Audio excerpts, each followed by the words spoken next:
Vamos a iniciar nuestro tiempo con canciones, adorando al Señor, que podamos ver estas letras, profundizarlas, pero además de solamente pronunciarlas, entenderlas.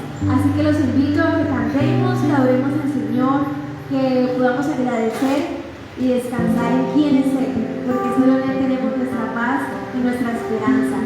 Así que los invito para cantar su nombre.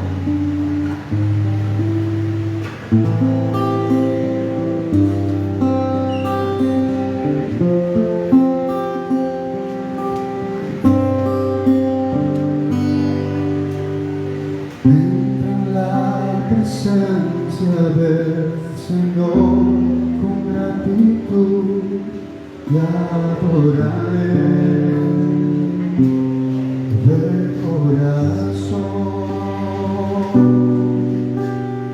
Entra en la presencia del Señor con gratitud y alza tu voz con júbilo.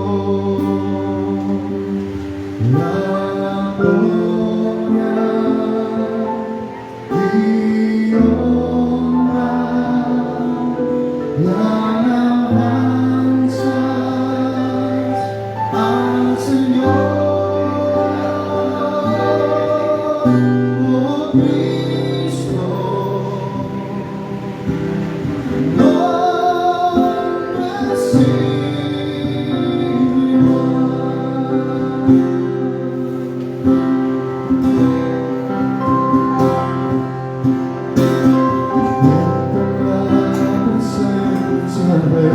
Señor, con gratitud y adoraré de corazón. Dentro en la presencia del Señor con gratitud y alza tu voz con júbilo.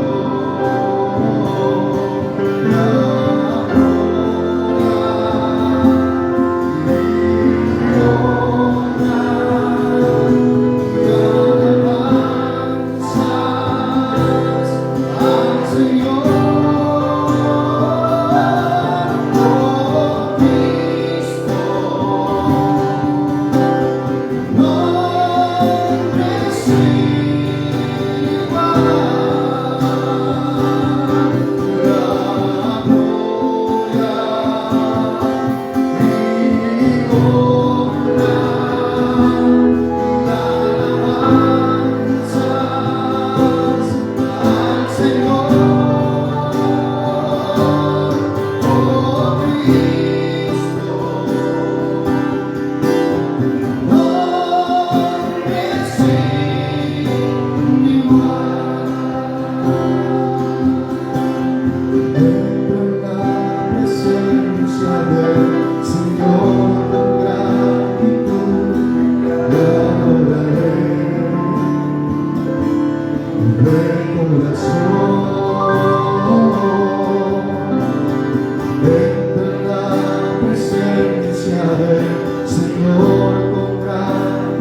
Señor, llévame a tus años al lugar santo, al altar de bronce.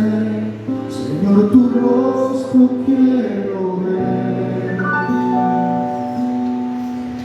Pasará la muchedumbre por donde el sacerdote canta. Tengo hambre y sed de justicia y solo encuentro un lugar. Llévame al lugar santísimo por la sangre del Cordero Redentor.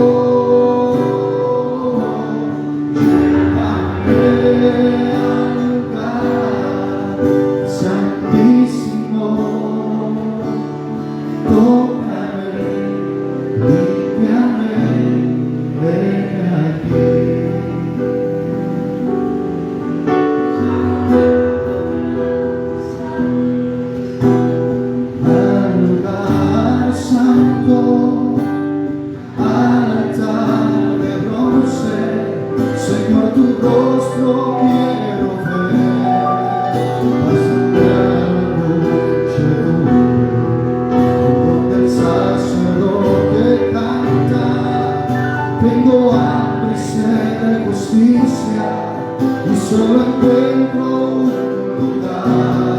Llévame al lugar santísimo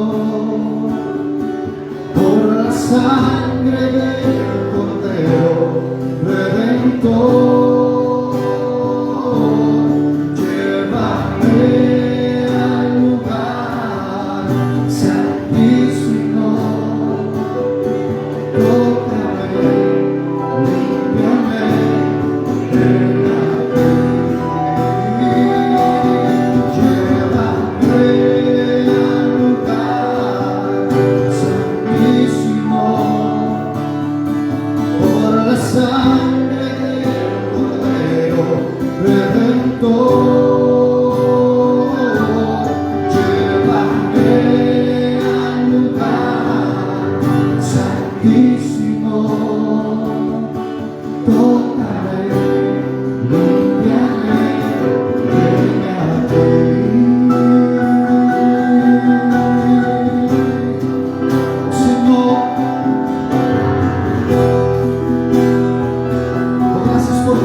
¿Bien?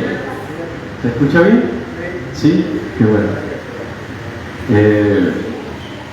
Yo estuve en el grupo de Jason y yo dije, bueno, pero ¿para qué yo voy a hablar aquí?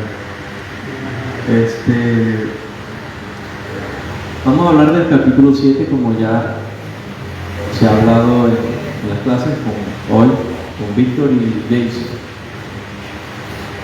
Ha sido un reto. Romanos es una carta que podría decir bien profunda. Oremos. Señor, necesitamos que la obra de tu Espíritu Santo sea tangible en nuestras vidas, Señor, para que podamos producir fruto abundante. Ayúdanos a entender tu palabra a través del Espíritu Santo. Y a aquellos que no te conocen, Señor, ten misericordia. La palabra dice que donde abunda el pecado, solo abundará la gracia. En el nombre de Jesús, amén. Vamos a leer el capítulo 7, del versículo 7 al 13. Doy un pequeño resumen del versículo 1 al 6, que está hablando del matrimonio. Pablo da una analogía del matrimonio.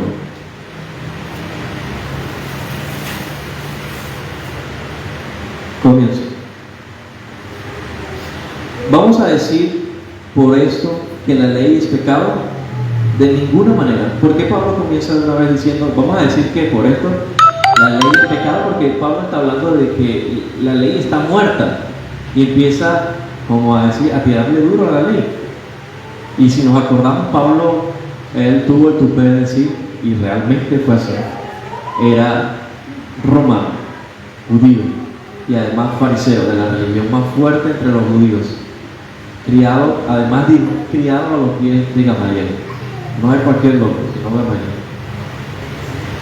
Entonces dijo, y si yo sé la ley, bueno, creo que la sé bastante, que si la he practicado en mi vida, la he practicado mucho más que otros, que si soy celoso, mato a cualquiera que vaya en contra de la ley. El mismo Pablo está diciendo, está hablando como diciendo la ley está muerta. Vamos a decir que la ley es pecado, de ninguna manera. Sin embargo, yo no habría conocido el pecado si no hubiera sido por la ley. En efecto, jamás habría sabido lo que es codiciar si la ley no hubiera dicho no codicies. Pero el pecado, valiéndose del propio mandamiento, despertó en mí toda clase de malos deseos. Pues mientras no hay ley, el pecado es cosa muerta. Y es cierto, porque es como cuando los niños, y hasta uno a veces, porque uno tiene como ese sentido de la curiosidad, pero la curiosidad por lo oculto, por las cosas que no se ven, por lo que me la comí si lo hice bien. ¿Por dónde iba? Ok, de nuevo. Hubo un tiempo en que sin la ley yo tenía vida, pero cuando vino el mandamiento cobró vida el pecado. y yo morí. Así resultó que aquel mandamiento debía darme la vida, me llevó a la muerte.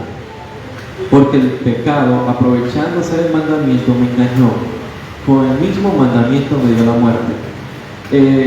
Quiero que lleguemos al contexto. Ya hemos hablado en la clase. Pero, ¿de quién está escribiendo esta carta? Es Pablo. Es un tipo intelectualmente alto, diría yo. Sí, tiene un coeficiente intelectual bien alto para la forma en que escribe, la jerga que utiliza, su dialecto. Y él está hablando simplemente, yo lo siento como un escritor que está filosóficamente explicando lo que la ley le hace, la forma en que él lo ve. Que la ley despertó en él el pecado, y al despertar en él el pecado, lo mató.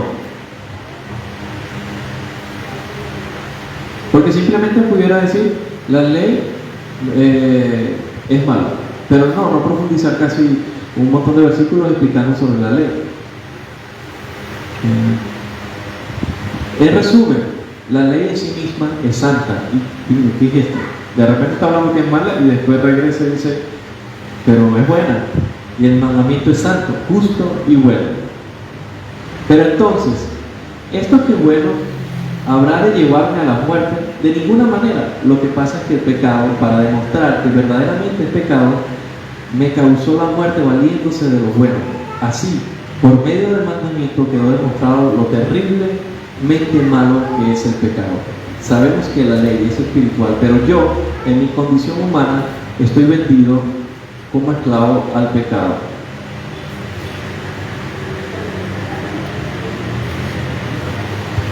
Pablo resalta bastante que no nos podemos acercar a Dios a través de los 10 mandamientos.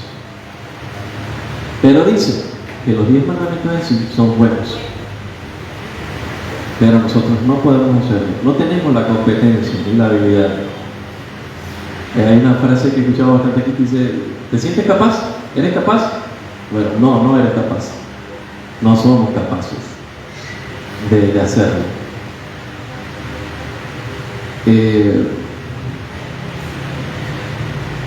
Como cuando Martín Lutero colocó las 95 tesis en la Iglesia Católica, que las clavó ahí, así mismo, solo gracia, solo Cristo, solo por medio de la fe.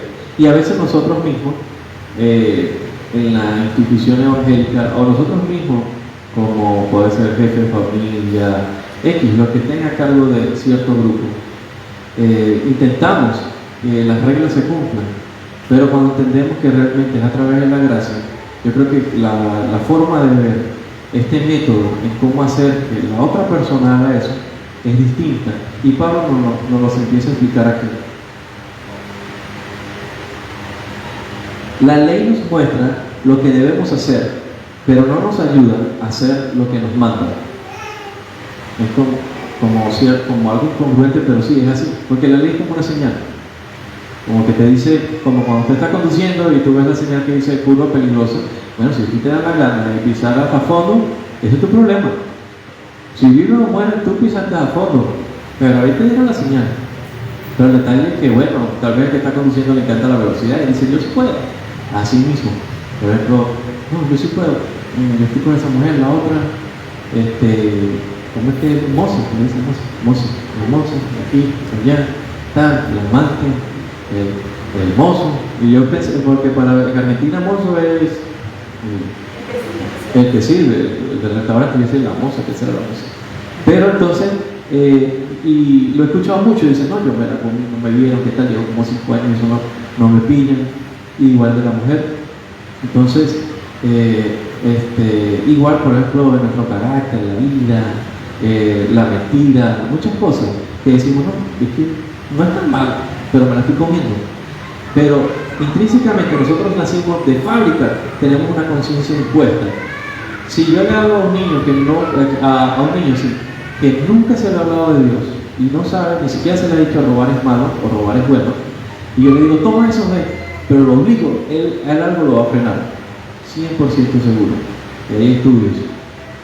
Algo lo va a frenar de que es indebido. Y nadie le ha enseñado eso, porque de fábrica hay una cierta conciencia. Difuminada, pero está.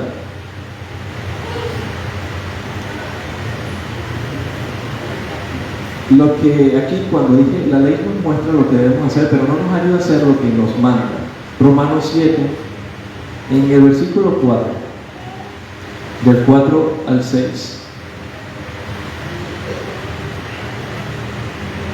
Así también vosotros, hermanos míos, al incorporaros a Cristo, habéis muerto con Él a la ley, para permanecer así a otro esposo. Ahora sois de Cristo, de aquel que resucitó de este mundo. Nuestra vida será útil delante de Dios. Porque mientras vivamos conforme a nuestra naturaleza pecaminosa, la ley sirvió para despertar en nuestro cuerpo los malos deseos, y eso nos llevó a la muerte. Pero ahora hemos muerto a la ley que nos tenía bajo su poder, quedando libres para servir a Dios conforme a la nueva vida del Espíritu y no conforme a la ley antigua. ¿Qué es lo que está diciendo Pablo? Hablaba del matrimonio, que entonces se puede casar porque la otra pareja murió, entonces sí puede casarse. Entonces, ¿qué es lo que hizo Cristo? Nos asesinó, nos mató, nos morimos al pecado para ahora casarnos con Él. Y ahora somos parte de Él porque no tenemos parte en esta vida. Ya no somos esclavos del pecado.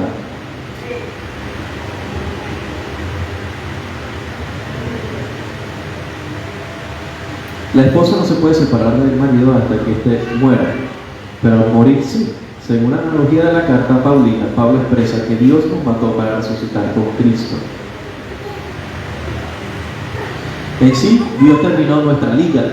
Él lo habla como un matrimonio, podemos hablar de cadenas, nuestras ligas, nuestro matrimonio, nuestra cadena, con el pecado a través de la muerte de Cristo. Eso, porque nosotros tal vez conocemos eso, pero Pablo le está hablando a los judaizantes que eso no lo concebían como algo normal.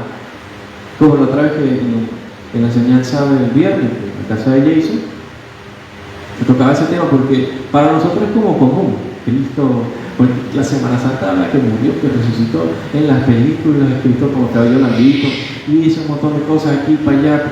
Pero no, ellos no tenían eso. Es decir, nosotros por lo menos por cultura y por obligación de la cultura conocemos algo de Cristo y algunas cosas. Por eso Pablo recalca bastante este tema. Cabe destacar que Pablo no está menospreciando la ley, ya que la ley fue dada por Dios, por el mismo Dios en el monte de Sinaí. Él mismo dio la ley. Esto no fue algo que se inventó Moisés, no, sino que la ley fue dada por Dios. Entonces aquí viene la pregunta: ¿para qué sirve la ley? Simple y sencillo: para revelar nuestro pecado. Como dice, nos explica todo Romanos 7. Pablo creía que él estaba bien con Dios por ser fiel a la ley. Pablo entendió el verdadero alcance de la ley y el verdadero alcance del 10º mandamiento, algo que vamos a tocar ahorita. El 10º mandamiento, porque ya después en los siguientes versículos se toca un poco el tema de la codicia. Y Pablo, aún siendo perseguidor de la iglesia, es decir, un fiel creyente de la ley y practicante también, no entendía en sí la ley. La llegó a entender a través de la gracia del Señor, del Espíritu Santo. Él entendió la ley y él empieza a hablar sobre este tema. El 10º mandamiento dice: no codiciarás. ¿Quién codicia? No levante la mano. Pero en la mente sí hay una mano y debería haberla en todos. Todos codiciamos. Codiciamos por el simple hecho de que creemos que Dios no es suficiente. La codicia incluye la envidia, la autocompasión, la queja y muchas otras cosas más. Porque la Biblia dice: ¿de qué te sirve preocuparte si no vas a crecer un centímetro? No te va a crecer un cabellito. Nada, no va a pasar nada. El sol va a seguir su mismo rumbo. El día va a seguir el rumbo. La gente va a seguir su mismo rumbo. Y usted está preocupado. Y la preocupación, ¿por qué viene? Porque sientes que no te es suficiente. En esa área X, llámala como sea, puede llamarse finanzas, puede llamarse familia, enfermedad, puede llamarse circunstancias, no sé. en esa área Dios no es suficiente. Entonces yo necesito otra cosa, una contraparte, que le llamamos codicia. Y entonces me desespero por eso, porque eso es codicia. Vamos al versículo, ya les digo.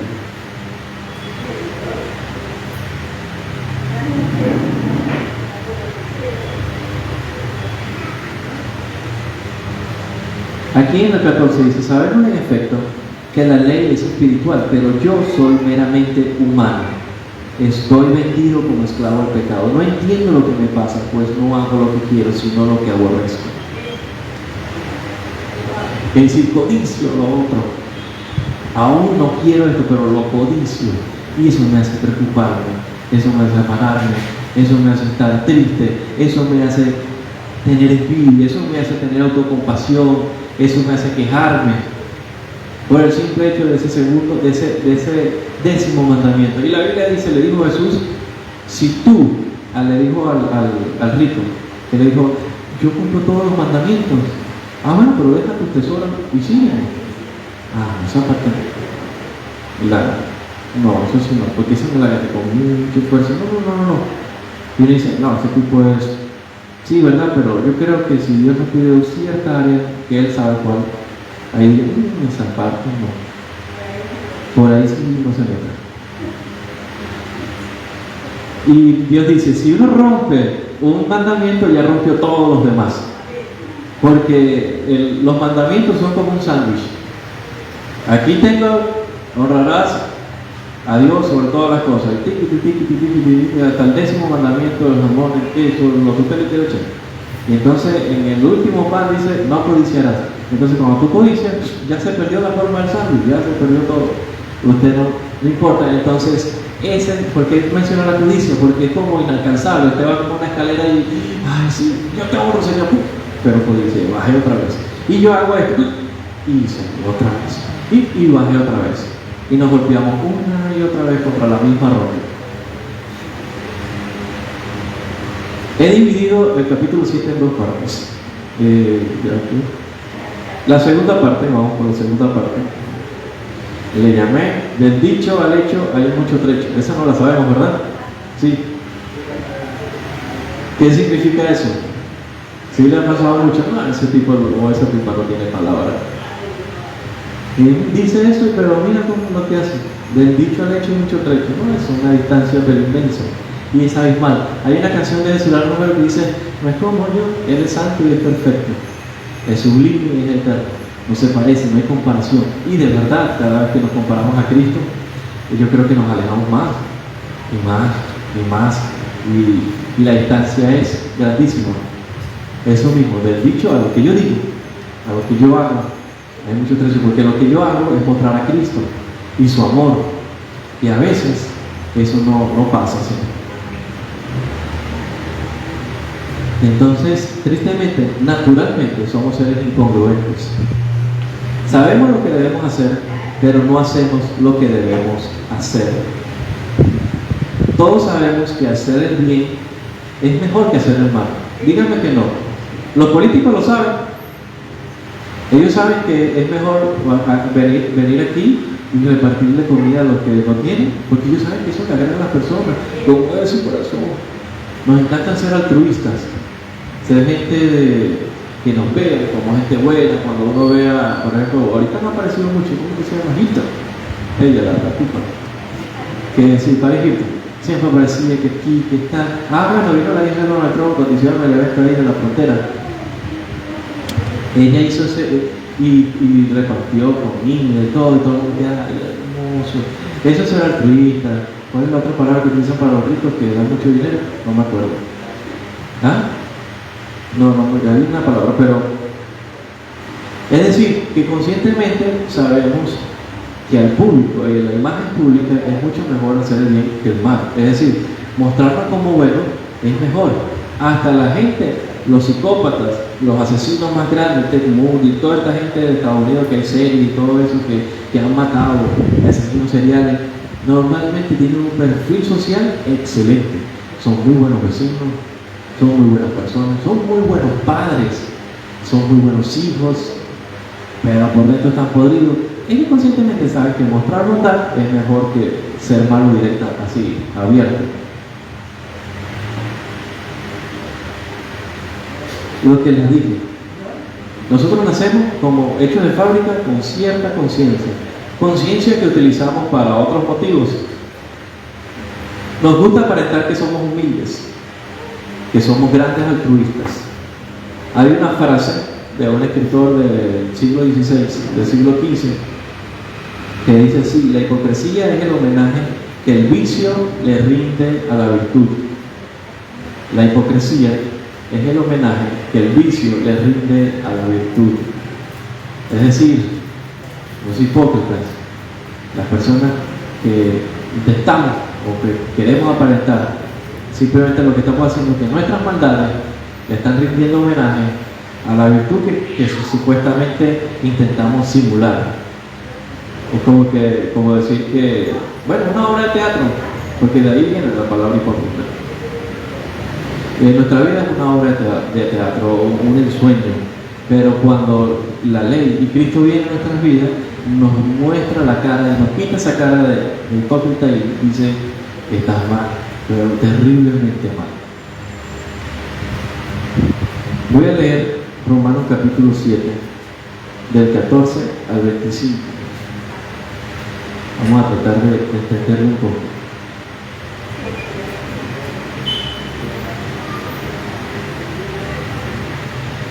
Sabemos que la ley es espiritual, pero yo en mi condición humana estoy vendido como esclavo al pecado. No entiendo lo que me pasa, pues no hago lo que quiero, sino que precisamente aquello que odio es lo que hago. Pero si lo que hago es lo que no quiero hacer, reconozco como ello que la ley es buena. Por eso comencé con la introducción. Pero en este caso, ya no soy yo quien lo hace, sino el pecado que está en mí. Pero yo sé que en mí, es decir, en mi condición humana, no habita el bien. Por eso, aunque tengo el deseo de hacer lo bueno, no soy capaz de hacerlo. No hago lo bueno que quiero hacer, sino lo malo que no quiero. Ahora bien, si lo que no quiero hacer es lo que hago, ya no soy yo el que lo hace, sino el pecado que está en mí. Me di cuenta de que, aun queriendo hacer lo bueno, solo encuentro lo malo a mi alcance. En mi interior me agarra la ley de Dios, pero veo en mí otra ley que se opone a mi capacidad de razonar. Es la ley del pecado que está en mí y que me tiene preso. Esto no es como la canción que dice, no sé si la escucharon, que dice: los seres hay en mí que quieren dominar. No, eso no. No somos bipolares. No somos dos tendencias, dos humanos peleando dentro de sí. Hay un ejemplo que escuché del pastor que decía, en sí es como que estamos en una funda llamada carne.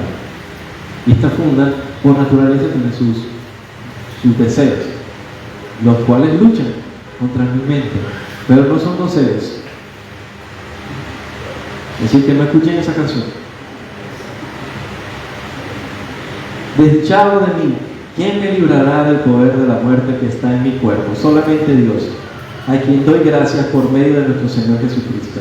En conclusión, entiendo que debo someterme a la ley de Dios, pero en lo débil de mi condición humana estoy sometido a la ley del pecado. Creo que sí. Yo voy a terminar con una conclusión. Uno lee esto y uno sabe fusilar de aquí. Y dice, no, es una porquería, sí, es una porquería.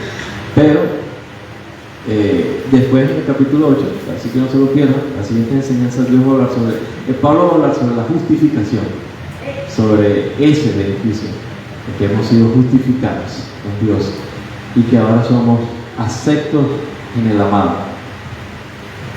Así como dice Cantares, ahí viene mi amado y yo soy de él así como él es mío.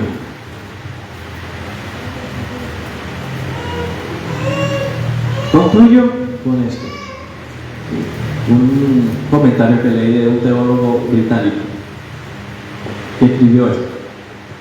Pablo no nos dice que la vida del creyente está tan mal como pudiera ser, sino que no está tan buena como debería ser. El hombre miserable del pasaje es el mismo Pablo. Recordemos, Pablo persiguió a la iglesia y dice, y constantemente está ese anhelo de Pablo de quiero agradar al Señor, quiero ser mejor. Porque a veces yo creo que si nos comparamos, yo diría, pero Pablo, yo creo que si lo conocía yo, pero ¿de quién tú vas a hablar? Pecado soy yo porque delante de ti. Pero si yo procuro ser mejor, sino que no está tan buena como debería ser. El hombre miserable del pasaje es el mismo Pablo que expresa constantemente su angustia por ser un mejor cristiano.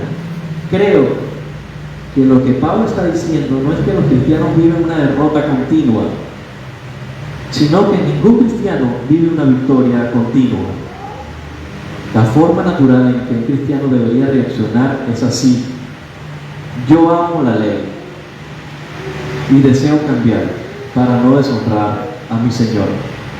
Es lo que Pablo está diciendo en este capítulo 7. Y termino, vamos al Salmo 1, por favor.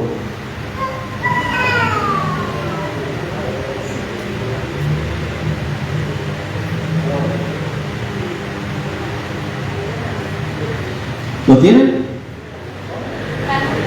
Salmo 1.